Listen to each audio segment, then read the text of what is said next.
Hey there, folks. Recon Trooper here, back with another video and another podcast video at that, though this time it is not with Franchise Fanatic, but another fellow YouTuber, Echo KILLSH0T. What's going on, guys? So, before we get started, I just hope you guys, if you're watching my version, because I'm sure there will be two versions of this, if you're watching mine, I hope you enjoy the Jedi Fallen Order and Halo ODST Firefight gameplay. Ooh. And whatever Echo does on his side, I Probably guess you'll GTA find 5. out. Yeah. Yeah. So, alright, so, first topic. Since I was watching Marvel earlier, I thought I'd start with Avengers Age of Ultron. So first of all, I'm assuming you've seen it, and if you have, what are your thoughts on it? Yes. So, Avengers Age of Ultron. I think probably one of the most highly underrated movies in the MCU, or just in Marvel in general. Or just the Avengers in general? Yes.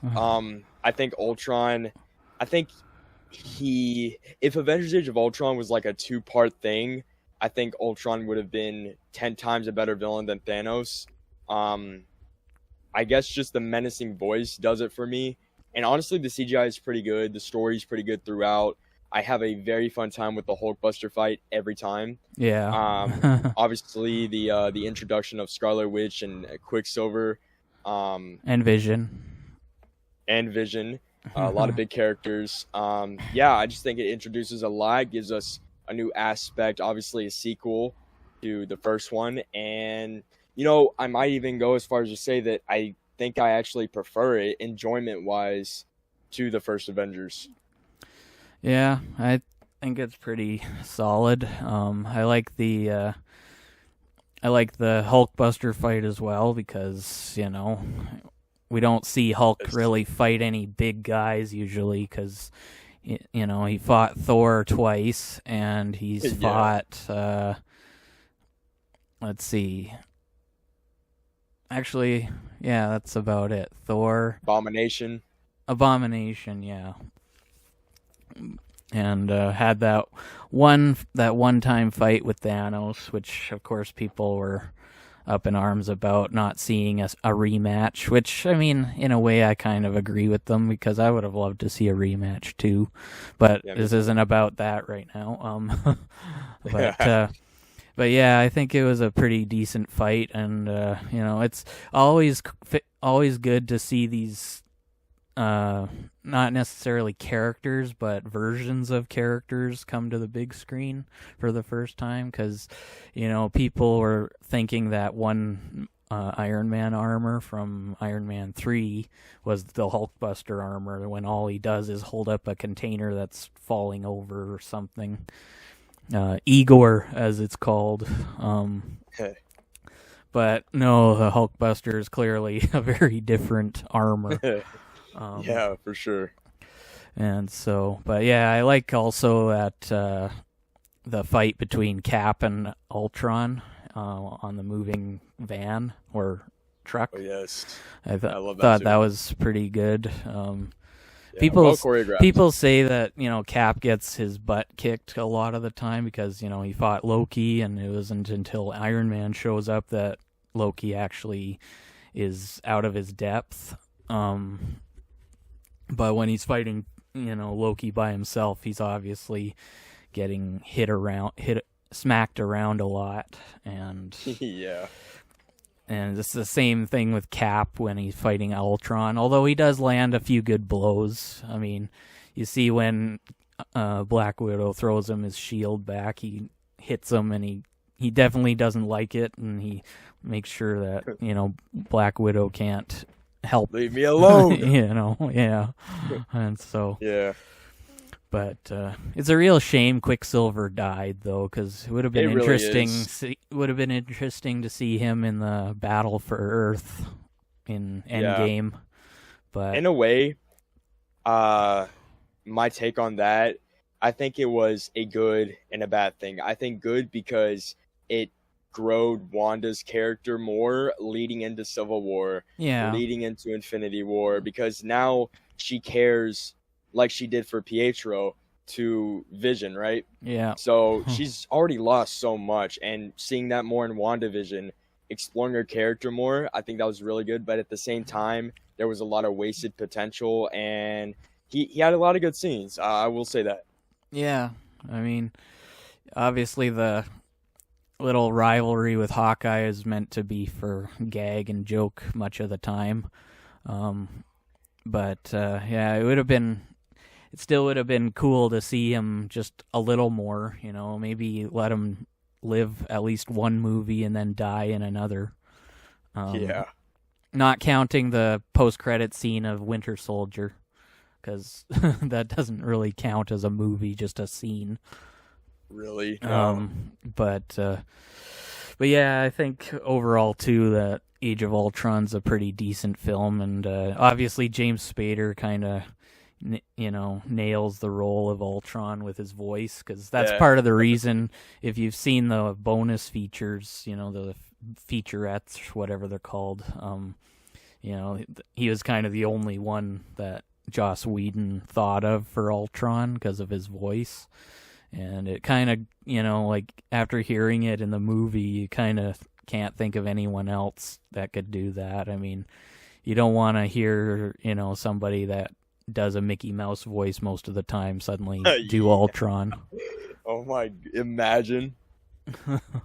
unless it was a mini Ultron.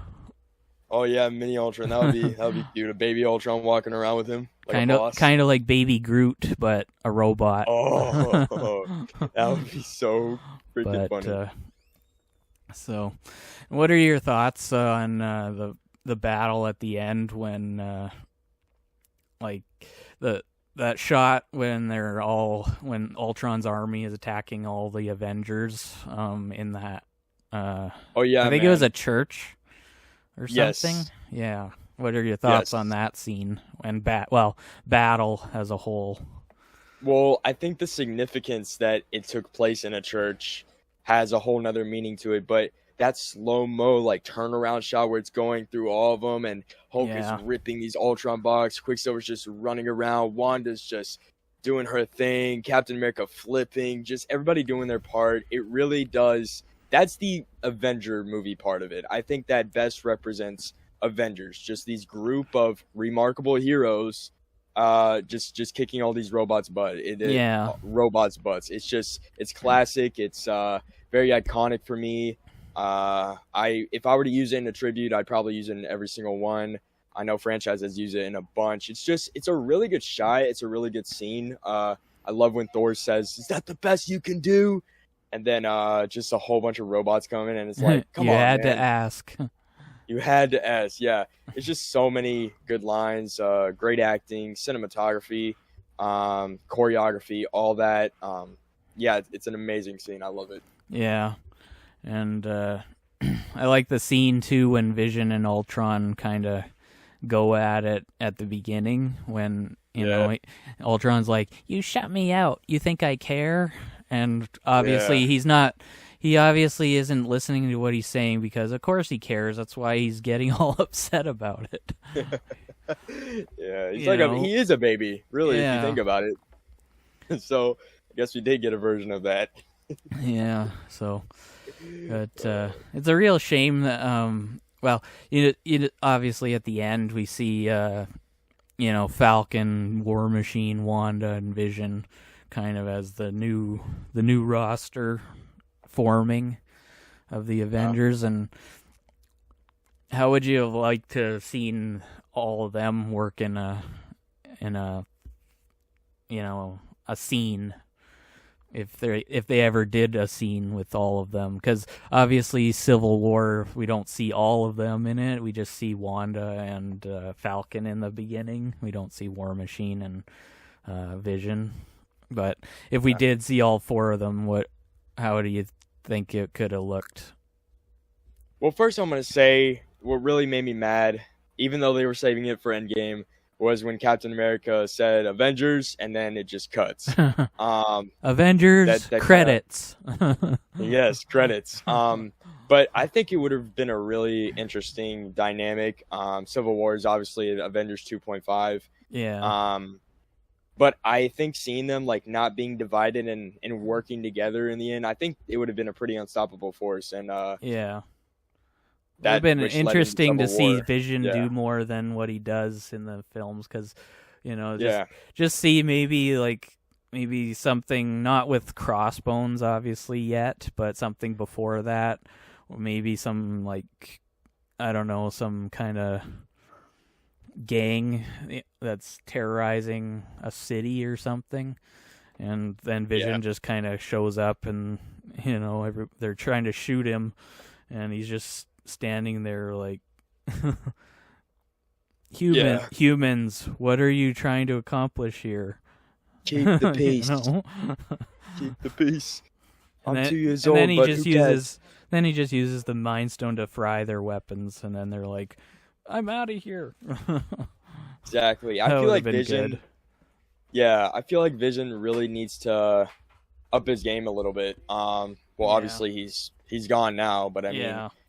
I think we didn't really get to see the full potential of him. I mean, even in WandaVision, Oh, I never saw that one. I've heard of it, but I've never seen it, because I don't know if you've seen Franchise and I's podcast, but I don't have Disney Plus, as I mentioned, oh in no, almost all of them. So, oh no, don't watch She-Hulk. If you get Disney Plus ever, do not watch well, She-Hulk. I That's don't the plan only on show. getting Disney Plus, not with the way Disney's been acting. Yeah, Disney's kind of dude, especially with Little Mermaid, and that's a whole nother thing. Yeah. It's just a whole debacle. It's weird, but yeah, Vision, underused character. Especially in the comics, he was a powerhouse, man. Just going up against people like Adam Warlock, Thanos, even. I really would have loved to see that. Yeah. If we kept him longer in Endgame and stuff. Yeah. Would have liked to see him in the final battle, too, because, there's so many characters I would have loved to see in the final battle, and that they are in there, but they don't have any screen time, like War Machine. You never get to see him.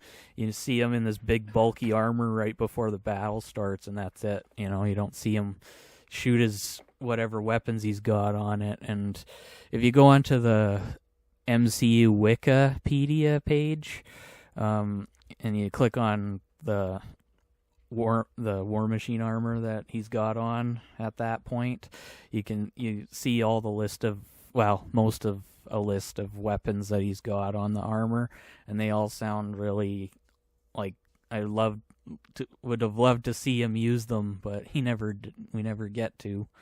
And it would have been cool to see that, but yeah, it would have been also cool to see, like I said, Quicksilver in the final battle, just kind of being this blur, knocking a bunch of aliens into the air. Like, Well, that would have been sick. He would have absolutely dominated. and also, of course, Vision just kind of phasing between aliens, causing them to shoot each other or something. Oh, when he did that to Ant-Man, I was laughing. He's like, Yeah. he's inside of me. I think something just flew in me. That Yeah. is so funny. Yeah. So, but yeah, it's underrated. I mean, I know a lot of people wished Ultron was stronger than he was, but Yeah, definitely. If you ever get the chance to watch What If, there's an episode with Ultron in it, and he has all the Infinity Stones. He is an absolute powerhouse. He's actually pretty much the main villain of What If. Season 1 but- anyway. Yeah, season 1. Season 2 is coming out next year, I think. Oh, But yeah, Ultron was an absolute powerhouse, man. Geez, so yeah, that adds a little more to the character, even though it's a different version of Ultron. But it's always good to see more of Ultron because he definitely is menacing. He has a motive. He has a purpose, yeah. and he's just a little misguided. But yeah, Yeah. He's just got a few homicidal glitches he thinks are his winning personality. That's all. that's all. Nothing major. So, yeah. So the next topic is Lego Star Wars: The Skywalker Saga, and I'm assuming you've played it, because who hasn't by now? Exactly. If you have not played it, please do yourself a favor. Yeah. So, have you beaten it yet? I have not beaten it yet. I'm about 70% done with the game, and I'm gonna be honest. It kind of died within the first 3 weeks of me playing it. Yeah. It's not because the game is bad, but I was just getting so caught up with other stuff, and it kind of messed up my my mindset of Skywalker Saga 24/7, because that's literally what I was doing. I mean, I beat the whole campaign, all 45 levels in less than 2 days. So I mean, yeah. yeah, that says anything. Well, I recently beat it, I think back in March or February. Like fully beat it, like all the achievements on the Xbox version, and then of course achievements. And then of course Wow. 100% on in-game for both Xbox and Switch versions. Oh, that must be so nice. Congratulations. So, but the only, of course, downside that even Franchise and I talk about a lot are there's no respawning enemies anywhere on the planets. So, well, unless you count Geonosis, occasionally there's some battle droids and Geonosians that show up when you're just exploring. But otherwise, they're not like, you know, in Lego Star Wars The Complete Saga in the cantina, where they just keep showing up through a cantina door. You know, like you enter the main cantina, and then there's all these random NPCs, and once you kill somebody, yeah, and then they just kind of keep coming through the door into the parking lot after they're all gone, and you know, it's not like that, or even like I always bring this one up, Lego Batman 2, where they always spawn out of the ground every 3 seconds. In the open world, and it's kind of really sucky. They haven't had either the mindset or just the interest in doing something like that again. Because it would make the game so much funner, I think. Instead of having to go through a level all the time just to finish the level and then have to replay it again if you want to kill enemies again. Just bring the enemies into the darn hubs, you know. Just let us mess around there. You know, yeah. I mean, you can attack civilians, but they just run away. But well, that's what I love doing, anyways. Oh, okay. Well, I attack clone troopers on Utapau and Coruscant, and they just run away. Jeez, Jeez. You'd think they would fire at me, but they don't. You know. Gosh, man, I feel like Anakin right now. Yeah, but yeah. But yeah, it's would have been really nice if they did something like make the open world a lot more live alive even after you've completed it. Yeah, I could see that. So it's just really it's really boring when you don't have anything else to do except collect studs, even though Franchise has said that he gets fun out of collecting Lego studs by smashing stuff, but enemies are fun too, you know. Yeah. At least when they're not the cheap laugh in your face kind of enemies. Yeah, actually put up a fight. But so where did approximately did you stop? Like, what planet did you stop on? So I stopped on Utapau only because I was telling myself, I just finished Geonosis, you know? Yeah. It's time to planet grind, you know? And then I go to Utapau, and it's just, I don't know, man. Every planet I go to, it just feels more overwhelming because you have those blue dots that are, like, blinking everywhere. Yeah. And it's just, there's so much stuff. And then I have Mustafar to do. I have that on the screen? to do. That on the screen? Yeah, or on the mini screen. Map? Both. It's just, it messes with my brain a lot. You must have but I'll eventually get it done. You must have the collectible tracker thing on then. Yeah. Because I never really used that. I always just kind of tried to find, like, on the main map and then just mark it down and then tried to figure out what the heck I'm supposed to do from there. Because sometimes the puzzles aren't very obvious. So. Yeah. But. Yeah, I went in alphabetical order starting with I think it was Act 2, and then Agent Kloss, So, and then awesome. Yeah. so on and so forth, all the way down to Yavin. So Yeah, Evan. that's what I did, and I was playing my Xbox and Switch versions sort of neck and neck. So anything I did on the Xbox version, I'd pause and then do on the Switch version as well, because I kind of wanted to get them done both at the same time, not get That one must've been done so and then satisfying. yeah, so not get one done and then have to do it all over again with the other one, but do it kind of man. So, but Jeez. needless to say, it didn't take me long. Like, it took me, I did it in March or February, whenever, but it didn't actually take me that long. It's just because I took a long break from it after a while. Like, kind of like you said, when it first came out, I kind of stopped after maybe after a month's worth of playing it. And then I started again back in, I think, the fall. And then I stopped again and then started again finally in February and March, because I just wanted to get it done. So yeah, but it's a real shame that for such a hyped up game that it's so empty and dry at the end. It sucks because it's still a good game, but I mean, Yeah, it's that one thing. yeah.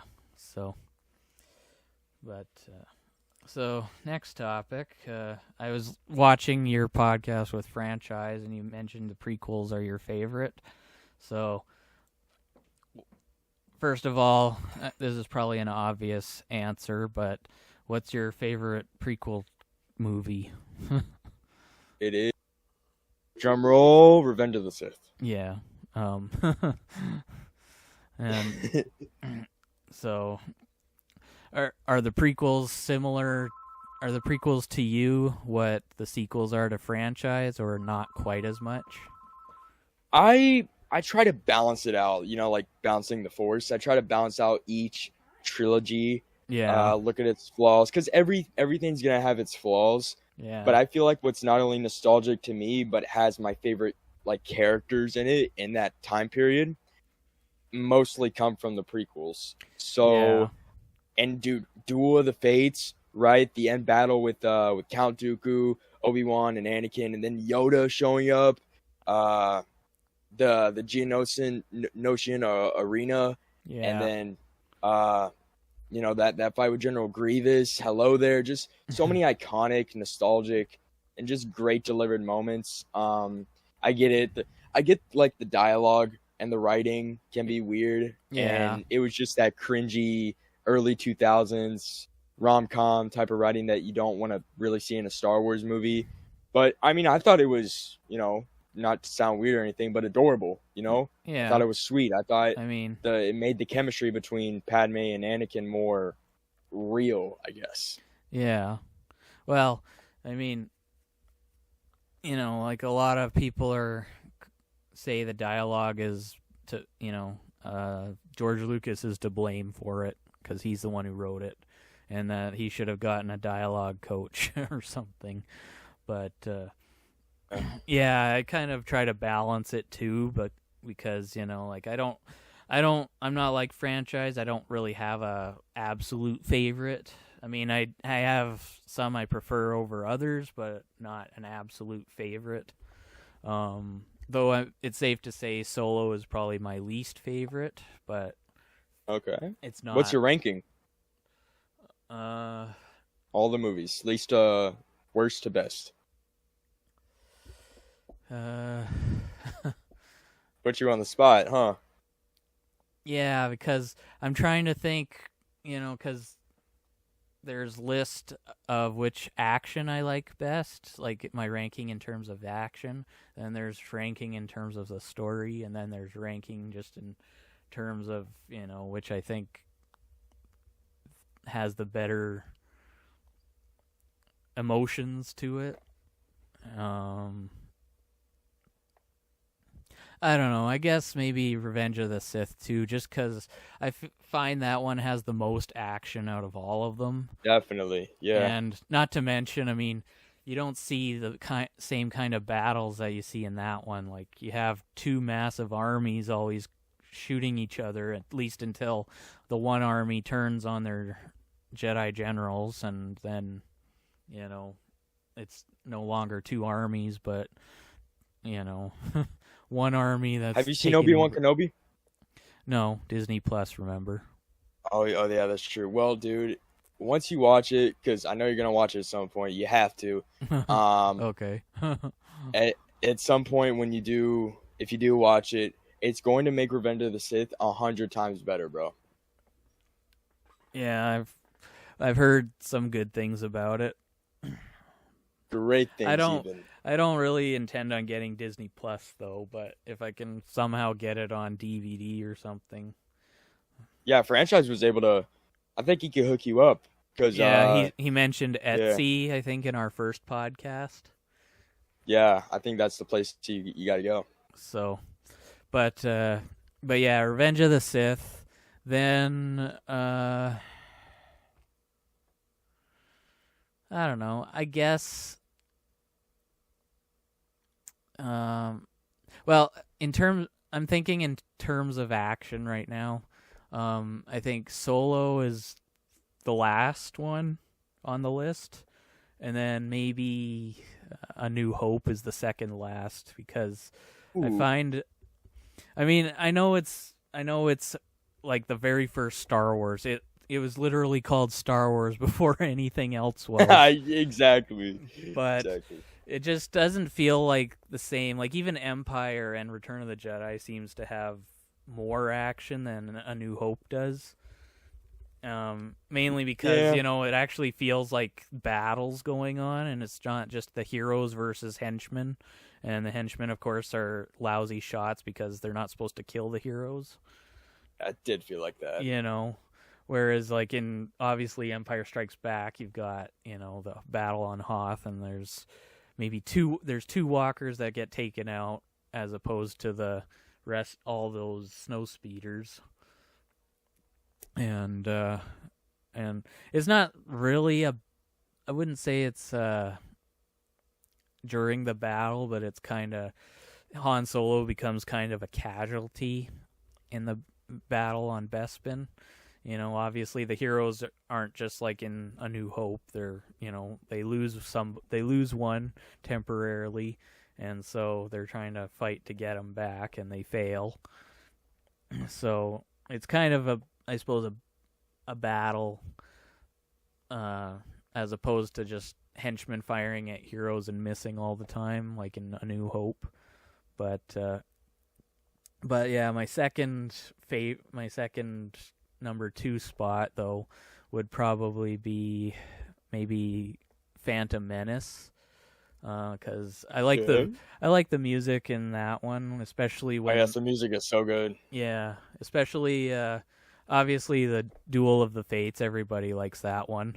Everybody. And also the music that plays when, you know, they say activate the droids, you know, and then you hear activate that.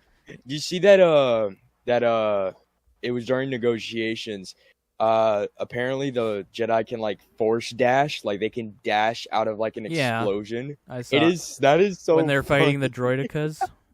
And then they just boom zoom away like Quicksilver, man. Yeah. I saw What? I saw that. Since when? That was when they're fighting the droidicas. Yeah, I laughed so hard at that when I realized that, and I had to go rewatch it. I'm like, whoa, that's... Of course, they only use it the one time, right? Yeah, it's never used again. So, I mean, like, that was a nice little thing. So, I mean, like, I guess Obi-Wan and Qui-Gon, you know, like, what's wrong with all those Jedi that get shot by clone troopers? Why don't they just dash out of the way and get the heck out of there? You know, Magic Ki-Adi-Mundi, just zoom, zoom, zoom. I mean, I suppose maybe Yoda sort of does that when he fights, because you see him moving like at such a fast he's very speed, agile. You know. Yeah, when he's fighting Sidious. Yeah, and Dooku, and of course when he beheads the 2 clones behind him.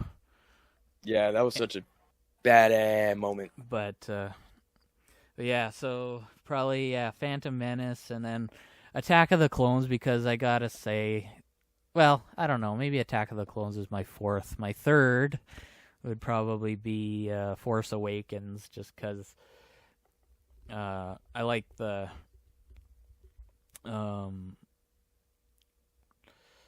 the battle, well, in the forest with Kylo, but also I like when the Rathtar sequence, when, because one thing I like about Force Awakens is that Rey is getting exposed to all this new stuff that she's never experienced before, and so she's like, what do they look like? And then she sees a Rathtar right there, and you just see the like that.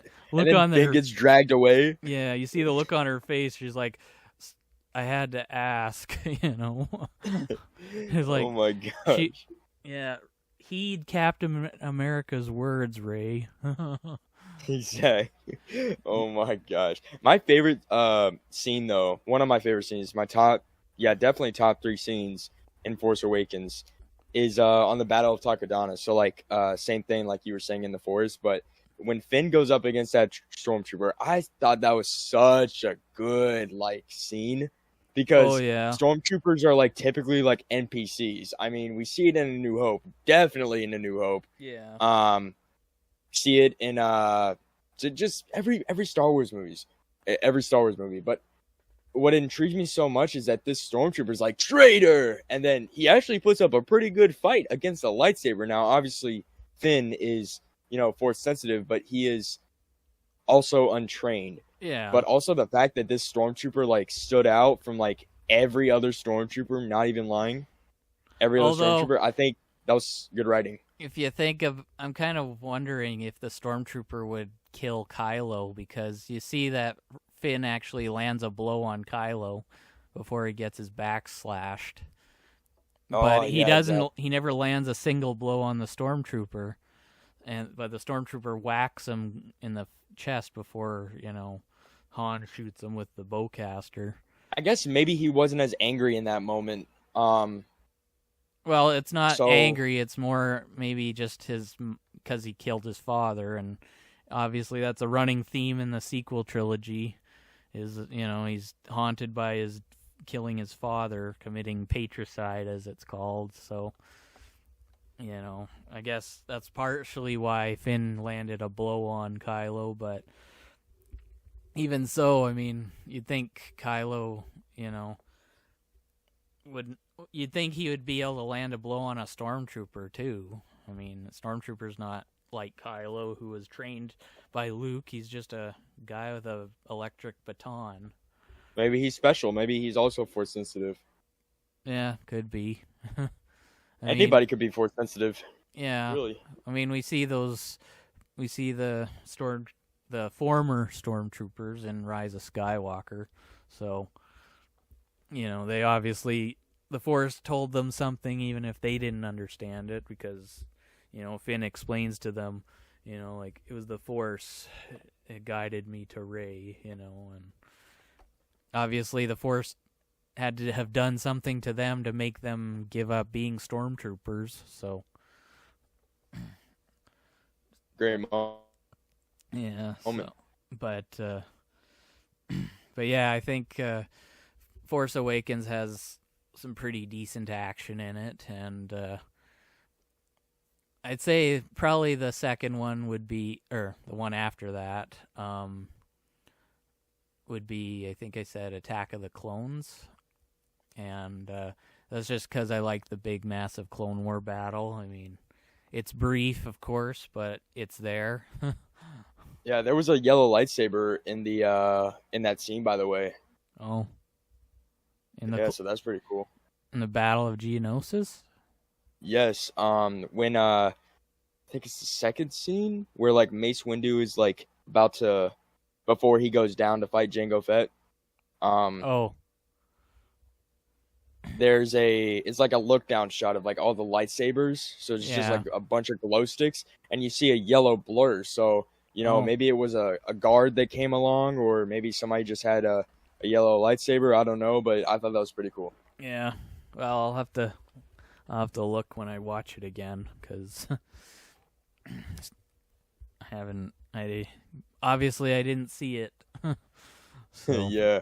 but speaking also of the prequels, have you seen the, I think it's a 2011 re-release of the original trilogy? With Anakin at the end? Yeah, I think so. Well, there's that scene, but just before Vader throws the Emperor down and he screams no. Oh, yeah. Yeah, I've seen both versions of that. Yeah, it's kind of awkward when he says no and then when he doesn't say it.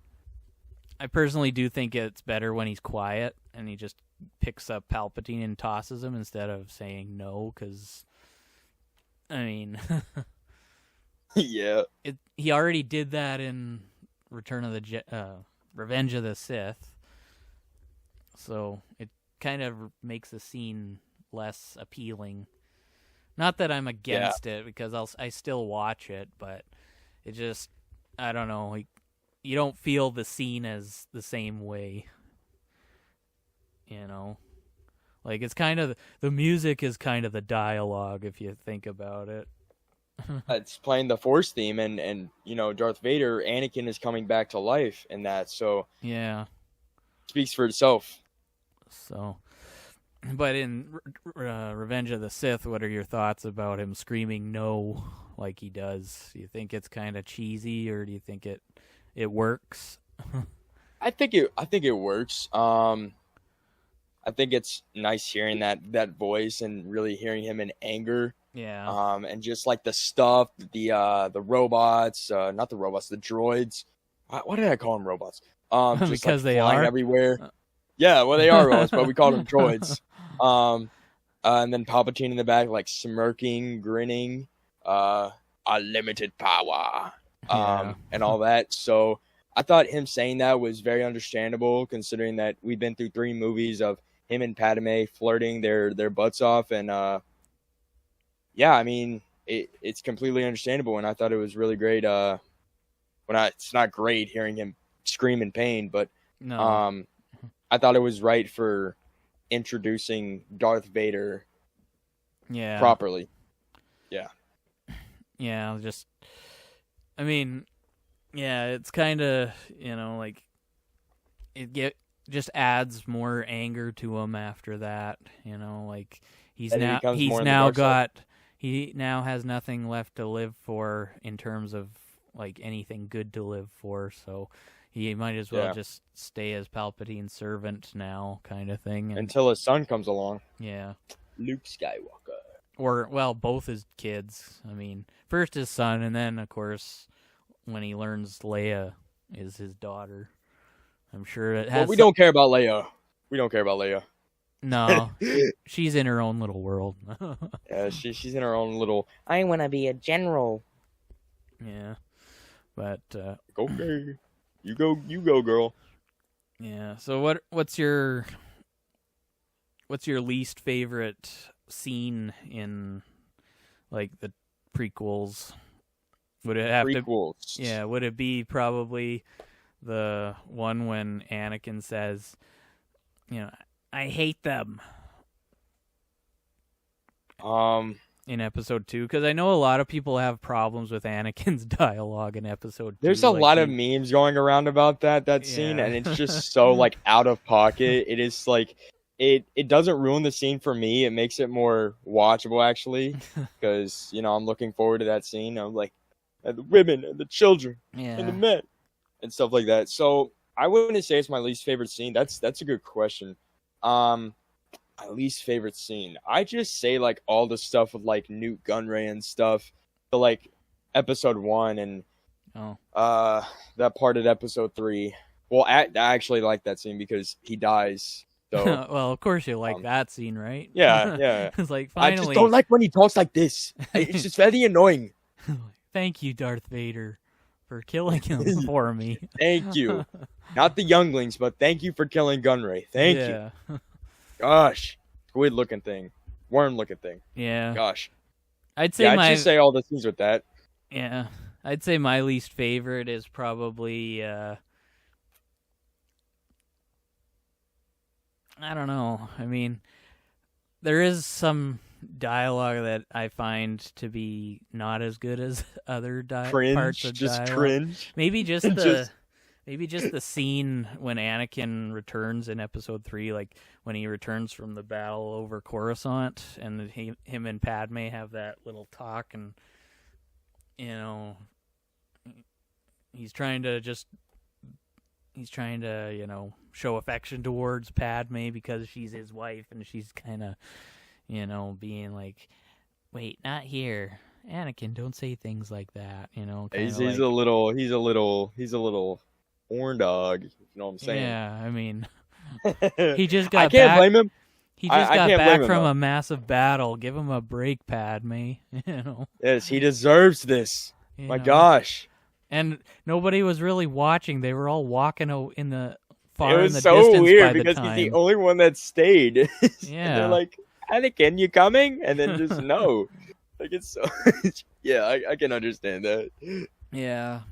In fact, those are probably my most least favorite parts in the prequels, is just those small moments between Anakin and Padme before the Mustafar stuff, because obviously that needed to happen. But Chef's kiss right there. all the other stuff, like between Anakin and Padme's what's it called, suite, I guess. Sweet, yeah. All those scenes are kind of just like, you could have just cut them out. I don't really care about those things. Man, come on, man. You don't want to see a shirtless Anakin? Well, it's not so much that, it's just the dialogue afterwards. Yeah, I like- get that. The nightmare stuff. Just wakes Yeah. up. But Oh my... yeah, but I prefer hearing Anakin scream to Obi-Wan, "I hate you," more than watching those things. But It's more meaningful. I mean, we don't need to see this stuff. yeah, It's just kind of there. so yeah. Next topic. Have you seen the Sonic films? Yes. I have seen the song. And what are your thoughts on both of them? I asked Franchise this 2 podcasts ago, and he said I'll just say what he didn't like, and then I'll let you kind of talk. He didn't like the wedding scene, or that whole bride beating up goons scene in it.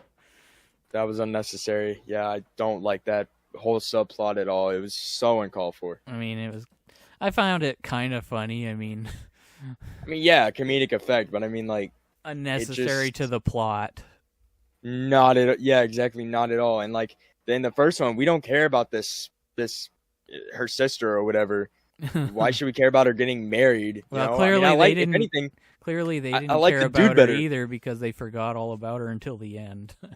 exactly, and that's the funny part. That's the funny But- part. Because I mean, it doesn't really do much. It just kind of, like, we just needed to show. They just needed to show what's her name? Rachel? No, the other one. Pretzel Lady, I guess. That's what Sonic calls her. We just needed to see Pretzel Lady free them, Although, No, yeah. in a small way, I guess, actually, now that I think about it, it still kind of made it, like, when the general's all tied up, it kind of made sense, because obviously it'd kind of be weird if she just kind of ran off and then all of a sudden you see the general tied up like he is. But Yeah. then again, I guess we didn't really need to worry. Like, she tied him up. That's all we need to know, yeah. But as for the actual stories, what did you think of them, both 1 and 2? I think the story for 2 is better. I think the establishing part that Eggman wants revenge and stuff, and Knuckles, they kind of go hand in hand until obviously Robotnik becomes power hungry, and then that giant tornado from the crystal at the end, and he's Yeah. getting unlimited power and stuff. I thought that was cool. I thought the story, yeah, was better for the second one. I think all the acts were good. First act, second act, third act. Really just bringing back us into this universe. Yeah. It does it pretty well. And then that post credit scene. Oh, and when he goes supersonic, that's also really good. But the Shadow post credit scene, man, ugh. Yeah. Looking forward to it. Really looking forward to it next year. I'm still hoping.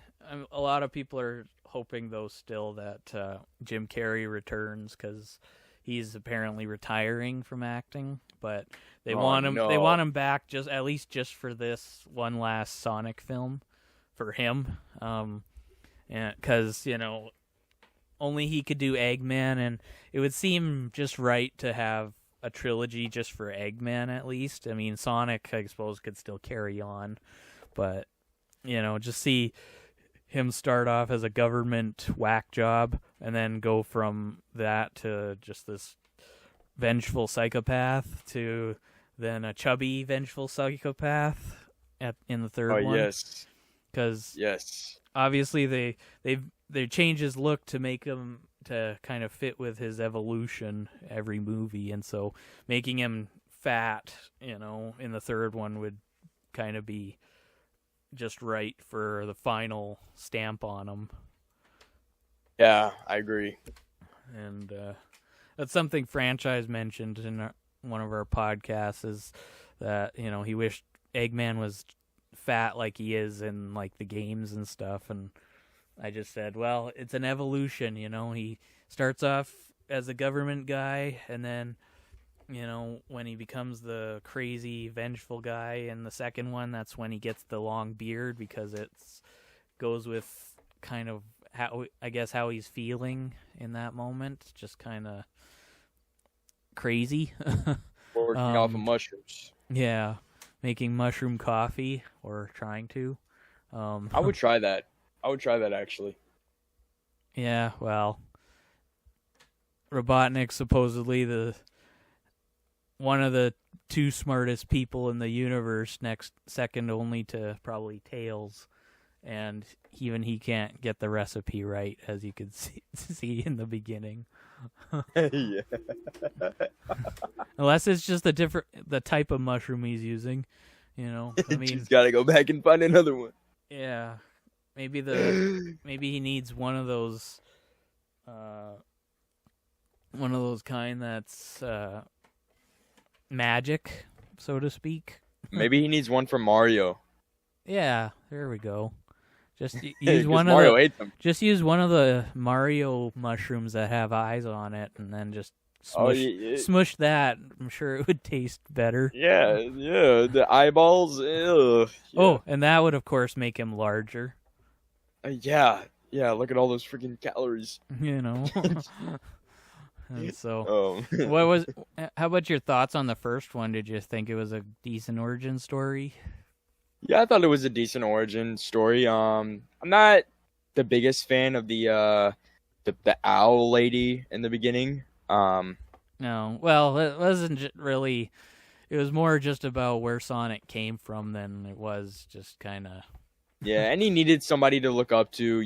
Gotta have that, because there's a moment where he's a hero and he's like, I can't do this, but then he looks to her, his mom figure.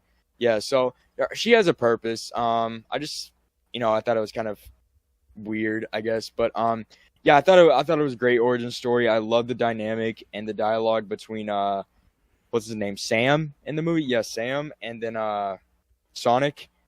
I love how they meet. Yeah, I love the whole kind of going around. Thomas, that's his name, Thomas. Yes, Thomas. Tom. I don't know why I said Sam. Donut Lord. I love when they go, like, when Robotnik is, like, chasing him around the 7 wonders of the world or something like that. That was so sick. Going through the portals. Yeah, and then he, like, stops time, and then, like, he's knocking these rockets away, and it's a great moment. I don't really know what the point of kind of starting at the end of the movie was. Like, the movie opens with the end. Well, I think it was just I don't. It was probably just meant for kind of a comedy type thing because obviously Yeah. it then freezes and then it was meant, I guess, to be an excuse for Ben Schwartz to do that sound that he makes after when he's rewinding the whole thing. I think my favorite scene Goes bitter, though. or whatever. Yeah. It was probably Yeah, I just think thrown in there as an excuse for him to be able to do that and make it mean something instead of just some random sound he makes when he's Sonic, I guess. That's I don't funny. know. My favorite scene though in the entire movie would have to be the entire bar sequence. Oh It's yeah. awesome. I love that. Yeah. When Flawless. when Sonic does the usual thing you see with fast characters when everything is frozen except for him. And then he just does all these things like puts a bear head on that one guy and then hooks another guy. Paper. Yeah, hooks another guy's underwear to a ceiling thing, I think. That was the funny part. Yeah, that was the funniest part. I can't remember. I think he made two women tackle each other too, didn't he? Oh my gosh, really? I can't remember. I have to watch it again. I got it like I don't know, it was February, I think, and I was watching it like an addict a lot. So I stopped watching it finally, but I got to watch it again to see how he just beats that guy up like repeatedly and then he's just running around the place. It's so cool. Yeah. So, but I do think though that beginning part was kind of, it's kind of touching too because, he's seeing his mentor basically, he doesn't see her die obviously, but he can't help her and it's obviously a emotional thing for him. It's great character development. Yeah. And obviously that carries over into the second one when he's wishing, like he's kind of wishing he could just talk to her a couple of times, just to... And then he gets that thing out of the map happens where he hears her message about the Master Emerald and all that. And so yeah. But in terms of Shadow, I'm kind of hoping he's gonna be like, I'm hoping he's gonna be like he's gonna be a real nemesis that requires all three characters to take him on at once. Yeah. Kind of thing. Like he has Sonic's speed, Knuckles' strength, and I wouldn't say he has the tech smarts of Tails, but just kind of the intelligence, so to speak. That's OP. And just somebody that's kind of all of them in one sort of thing, and it requires all of them working together to take him out.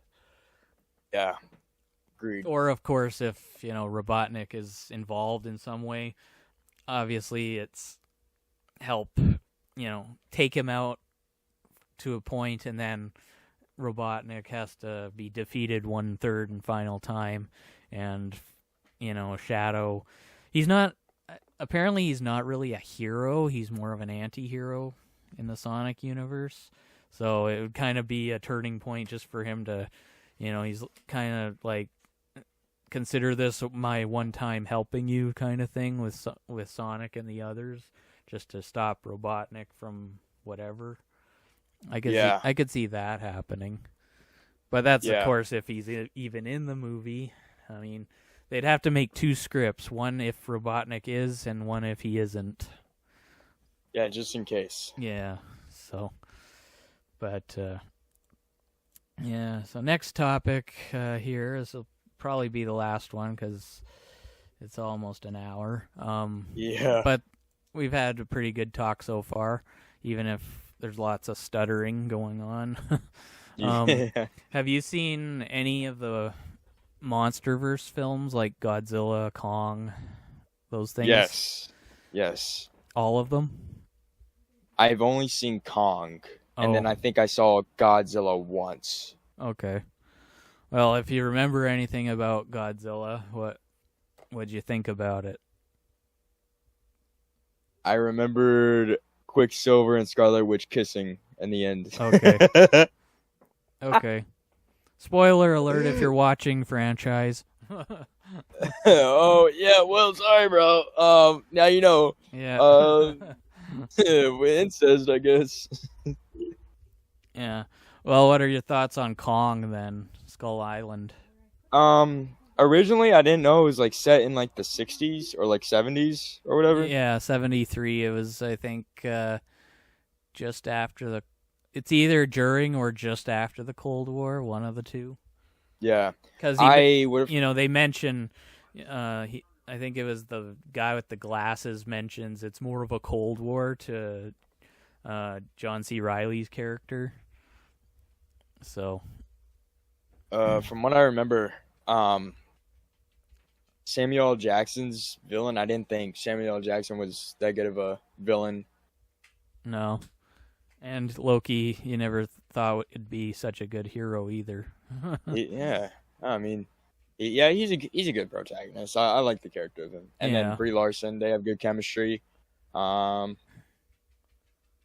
also So, that yeah. one guy who hesitates when towards the end there when they're trying to stop the colonel from blowing Kong up, and then he turns his gun on him. Yeah. That guy was pretty good. I thought the scientist people, the guy and the girl anyway, the ones that live afterwards, I thought they were pretty decent too. Yeah, same. Did you see the post-credit scene of that one? What was the post-credit scene? Has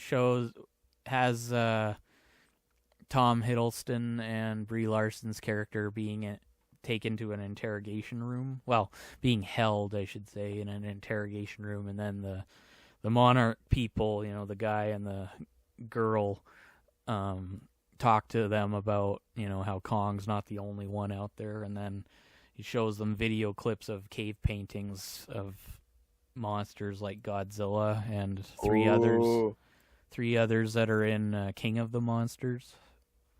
Oh, yeah, I've wanted to watch King of the Monsters just because it looks so freaking intense. Yeah.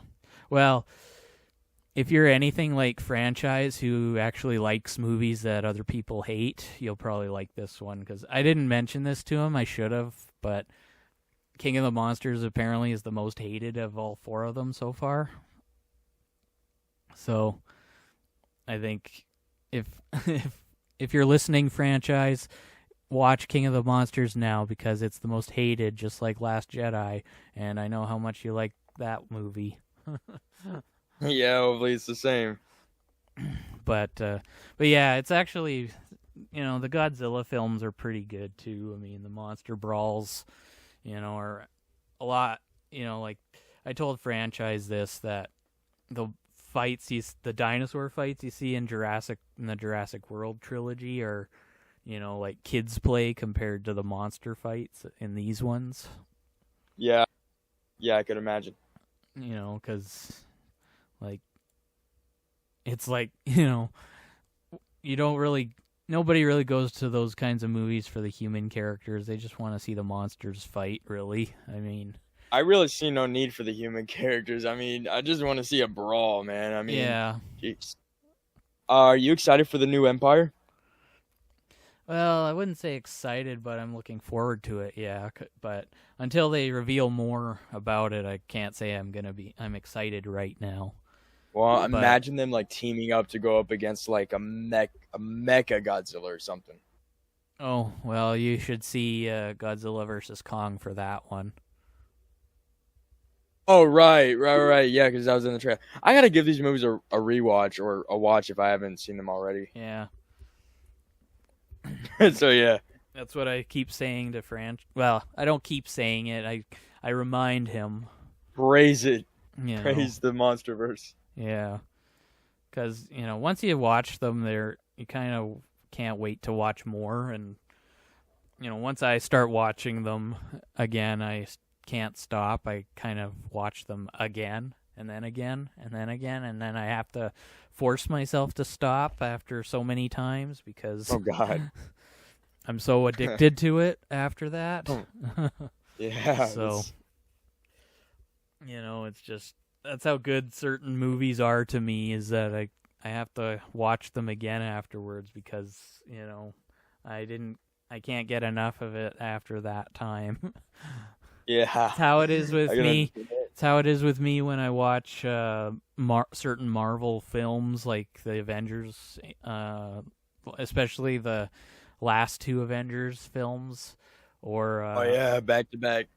yeah, or last year I was watching Kung Fu Panda, just the trilogy, and I was watching it repeatedly because I just couldn't get enough of it, and so yeah, the Godzilla films, or I should say the MonsterVerse films, are a lot like that, and no doubt when New Empire comes out on home media, I'll probably start, you know, obsessively watching it too. So, Oh my gosh. just to see just to watch the big monster brawl between this apparent other member of Kong's species, at least that's what it's supposed to be, fighting the two apex guys. Yeah. So, Yeah, it's me, but with Spider-Man No Way Home. oh yeah, that's another one I was doing actually a while back when I got it. You know, especially the scenes when the other two Spider-Men show up in the movie. You Yes. know, and just, Yes. you know, they're saying like to Andrew Garfield's Spider-Man, "Who the heck are you?" You know. And then It's so crazy. then MJ just throws bread at him, saying like, "Just making sure you had the tingle thing. I do, just not for bread." That is such a great line. You I love that. And then she's like, "Crawl around," and then throws more bread at him. Do it. That is so funny. I love it. I love it. It's too bad. I mean, it's understandable with how the story went, but it's too bad we didn't get to see more of Doc Ock fighting Spider-Man. Because Yeah.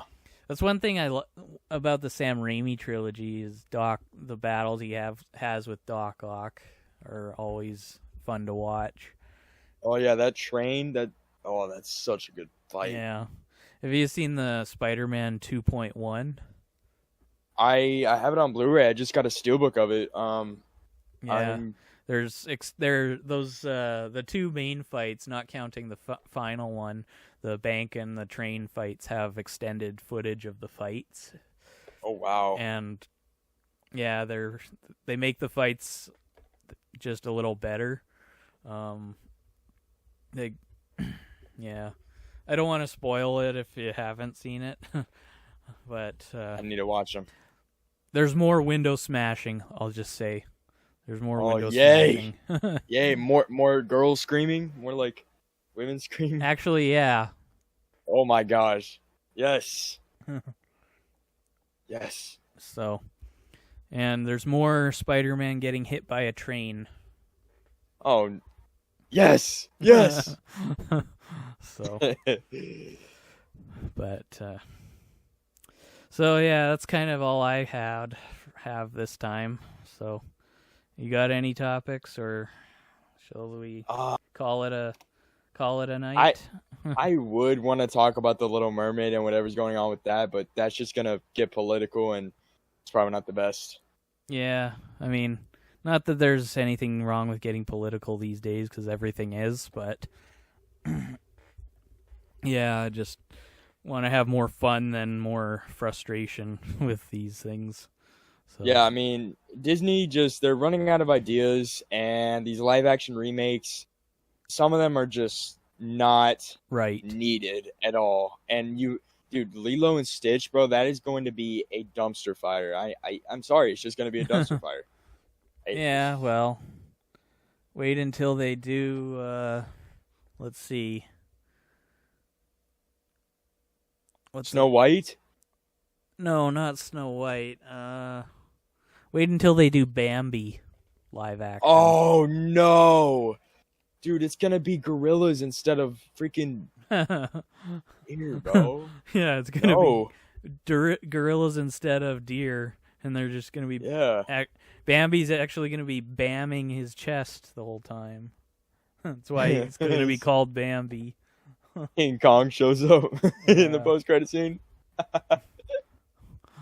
So, Oh man, but well, this was a good one, and hope we can do some more later and like some other time and have more Definitely. topics. And Yes. yeah, we definitely have to. We definitely have something to talk about when we're done here. I don't want to say it on here, but